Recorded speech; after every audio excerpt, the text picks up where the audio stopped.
குழம்பு சாதம் கலக்கும்போது, சாப்பிடும்போது நமக்கு கொஞ்சம் அந்த டேஸ்ட்டு கிடைக்கும். இப்ப பார்த்தீங்கன்னா, புளி தண்ணி வந்து நான் வந்து ஆல்ரெடி ஒரு நெல்லிக்காய் சைஸ் அளவு புளி தண்ணி நெனச்சு நல்லா கரைச்சி வச்சிருக்கேன். இது ஒரு 4 டம்ளர் புளி தண்ணி சேர்த்துக்கோங்க. அப்பதான் நமக்கு அது கரெக்ட்டா இருக்கும் அந்த சாதத்துக்கு. இப்ப அந்த புளி தண்ணி சேர்த்துட்டு கொஞ்சமா பெருங்காயம் சேர்த்துக்கோங்க இதுல.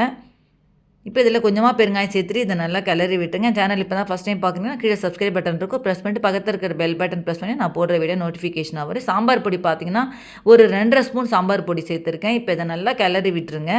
இந்த இதோட அத நல்லா அந்த எண்ணெயோடயே அத நல்லா கிளறி விட்டுருங்க. அந்த புளி தண்ணி இதெல்லாம் சேர்த்து அத நல்லா கிளறி விட்டுருங்க. அது நல்லா கொஞ்ச அடுப்பு நல்லா சிம்மிலேயே வச்சுக்கோங்க. இப்போ இதில உப்பு சேர்த்துரலாம். அடுப்ப பெருசுலயே வைக்க வேணாம். அடுப்ப நல்லா சிம்மிலேயே வச்சுக்கோங்க.